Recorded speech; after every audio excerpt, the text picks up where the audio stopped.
Hello everyone, so today we are going to study about one of the group of the photosynthetic protist, okay? So as you all know that we are running in the kingdom Protista. थोड़ा सा recall करिए, आप मेरे previous videos आपने देखे होंगे या फिर आप देख लेना कि हम क्या पढ़ रहे थे। हम किंगडम प्रोटिस्टा को पढ़ रहे थे। किंगडम प्रोटिस्टा के अंदर भी हम फोटोसिंथेटिक प्रोटिस्ट्स को पढ़ रहे थे और उसके अंदर भी हमने दो मेंबर्स ऑलरेडी डिस्कस कर लिए थे, dinoflagellates and diatoms. Now we are moving on to the third one, that is Euglena, very famous member. This is one of the members of the organisms which made this five kingdom possible. Okay, तो ये वो organisms थे जिन्होंने five kingdom concept को lead किया या उसके बनाने की जरूरत को महसूस करवाया साइंटिस्ट को, बायोलॉजिस्ट को कि ये अलग किंगडम भी होना चाहिए. ठीक है, so here in this lecture video we are going to study about the euglena which comes under photosynthetic protists under the kingdom Protista. Remember ये क्लासिफिकेशन है, छोटे छोटे इसमें पीसेस हैं, ध्यान रखिएगा. रेगुलर स्टडी करेंगे तो आप आगे बढ़ते चले जाएंगे. So we are going to study about the characters like Protista. Basically we are talking about Euglena here. Okay, so they have the mixture characters. Interestingly, they have mixture characters of plants and animals. What is that? They have photosynthetic pigment. They can perform photosynthesis. Along with that, they are heterotrophic.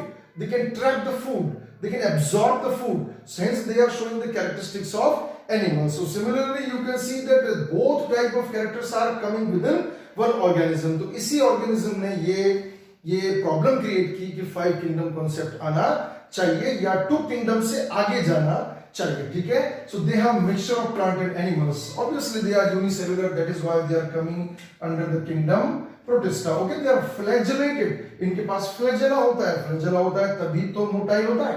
Understood बात है, right? They are free living. ठीक है, पानी में अकेले घूमते हैं and they are found in the fresh water. Fresh water का मतलब क्या होता है बेटा?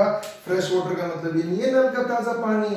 फ्रेश वाटर का मतलब होता है non salty water. What kind of non salty water? मतलब हम ये कहना चाह रहे हैं कि आपको ओशियंस में या सी में देखने को कम मिलेगा. ठीक है, तो फ्रेश वाटर में मिलता है, नॉन सॉल्टी वाटर में मिलता है. घर के ताजा पानी से कोई इसका संबंध नहीं है. ठीक है, तो फ्रेश वाटर के अंदर ये मिलते हैं. That means in fact in biology when you talk fresh water, that means non salty water. ठीक है, इसमें सॉल्ट्स नहीं होते हैं, तो ये वहां मिलते हैं. ठीक है, the most common euglena is the euglena viridis. क्या नाम है उसका? Euglena viridis. So in next section we are going to study the structure of the euglena. Correct. Now we talk about the another structures of the euglena member. Okay, so look, the very important and interesting feature that they are mixotroph. Mixotroph, troph का मतलब होता है nutrition. Mix type of nutrition show करते हैं as per their requirement, as per their need. They can be autotrophic, अपना food खुद बना सकते हैं. सेप्रोबिक, डेड और डिके मटेरियल से एब्जॉर्ब कर सकते हैं.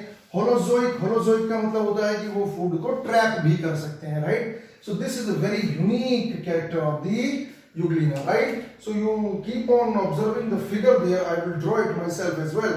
सो you keep on observing and look at the characters. They are unicellular. Because of this character they are coming under Protista. Thereafter they lack a definite cell wall. इनके पास नहीं होती है. ठीक है, एक definite cell wall नहीं होती. In place of that they have a cover of pellicle. किसका कवर होता है? पेलिकल. इसको आप पेरिप्लास्ट भी कह सकते हैं.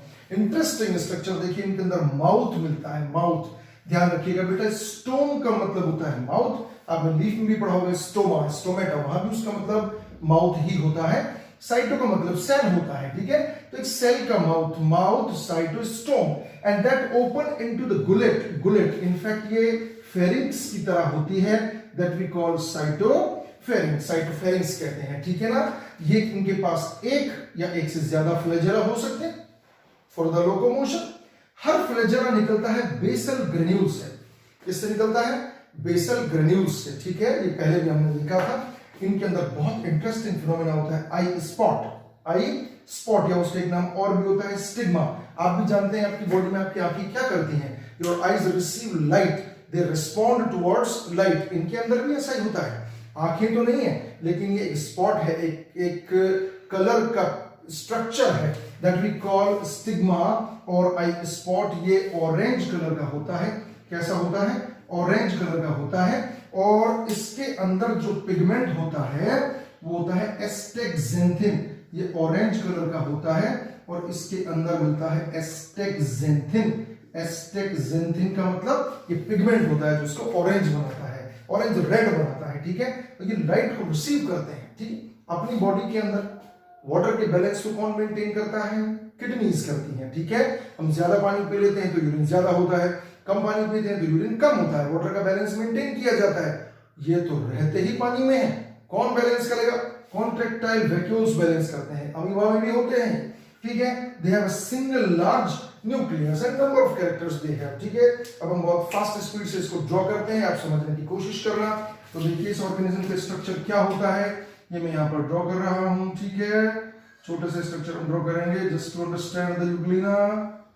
ठीक है, ये यूग्लिना हुआ, ये इसका हो गया माउथ, यहाँ पर ये हो गया माउथ, इस तरफ लिखते हैं, बोर्ड पे आएगा नहीं। ये हो गया इसका mouth, that you call cytostome. What you call? Cytostome. इसके अंदर ये क्या हो गए? फ्लैजेला। ये हो गया इसका फ्लैजेलम, एक बना देता हूं, फ्लैजेलम। यहां पर होता है इसका बेसल ग्रेन्यूल। क्या हुआ? Basal granule. ठीक है, ये जहां ओपन होगी इसको बोलेंगे गुलेट। क्या बोलेंगे? गुलेट। जहां पर ये माउथ ओपन होता है, जैसे अपना माउथ फेरिंग्स में ओपन होता है, इनका माउथ साइटोस्टोम गुलेट में, या इसको साइटोफेरिंग्स भी नाम देते हैं। क्या नाम देते हैं? साइटोफेरिंग्स। साइटोफेरिंग्स। ठीक है, इनके पास जो बेसल ग्रेन्यूल्स होता है या फ्लैजेलम का बेस होता है, यहां पर एक ऑरेंज रेड कलर का मिलता है। क्या? Eye spot. क्या मिलता है? आई स्पॉट, और what we call it? Stigma. थोड़ी देर पहले मैंने आपको बताया इसमें कौन सा पिगमेंट होता है? एस्टेक्सेंथिन होता है, जो लाइट को रिस्पॉन्ड करता है, लाइट के अगेंस्ट में काम करता है, उसको रिसीव करने की ताकत ये रखता है। ठीक है, इसके अंदर एक बहुत प्रोमिनेंट न्यूक्लियस होता है, काफी बड़ा सारा। ये मैं यहाँ पर न्यूक्लियस बना देता हूँ। ठीक है, समझने के लिए आप ध्यान रखिए, इस तरह का न्यूक्लियस इसके पास होता है। ये इसका न्यूक्लियस हो गया। यूकैरियोटिक बॉडी है तो इनके अंदर सब कुछ मिलने वाला है, माइटोकॉन्ड्रिया, गोल्जी बॉडी, सब कुछ मिलेगा इसके अंदर। ठीक है, फोटोसिंथेटिक होता है, इसलिए अपने पास क्या रखता है? ये क्लोरोप्लास्ट भी रखता है। क्या रखता है? क्लोरोप्लास्ट भी रखता है। So this is a very important organism of the kingdom Protista. So today we talked about the different structural aspects and the different aspects of the Euglena. So here we made over what kingdom Protista के अंदर photosynthetic protist को हमने clear कर दिया है। जिसमें हमने सबसे पहले पढ़ा था किसको? डायनोफ्लैजेलेट्स को। उसके बाद हमने किसके पढ़ा था? डायरेक्टम्स को। और आज हमने किसको पढ़ा है? यूग्लिनोफाइट्स को, या यूग्लिना लाइक मेंबर्स को, या यूग्लिना को, जो आते हैं किंगडम प्रोटिस्टा के अंदर। फोटोसिंथेटिक प्रोटिस्ट के अंदर आते हैं कौन? Euglena. Okay, so you keep watching the previous videos and try to compare the evolution, the modifications in the organisms coming up. Okay, keep studying. Thank you.